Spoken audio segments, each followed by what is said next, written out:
शीतल तेजवानीच्या घराबाहेर मोठा पोलीस बंदोबस्त तैनात करण्यात आलाय। तेजवानीला घेऊन आर्थिक गुन्हे शाखेचे पोलीस घर झडती घेण्यासाठी दाखल झालेत। पुण्यातील कोरेगाव पार्क परिसरातील इमारतीच्या बाहेर मोठा बंदोबस्त ठेवला। मुंडवा जमीन गैरव्यवहार प्रकरणात तेजवानी मुख्य आरोपी आहे आणि त्या संदर्भात पोलिसांकडून सध्या झाडाझडती सुरू आहे।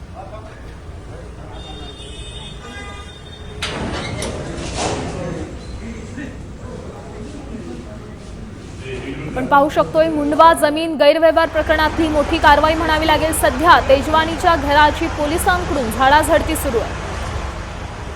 मुंडवा जमीन गैरव्यवहार प्रकरणात तेजवानी मुख्य आरोपी आहे आणि त्याच संदर्भात सध्या घराची तपासणी सुरू आहे।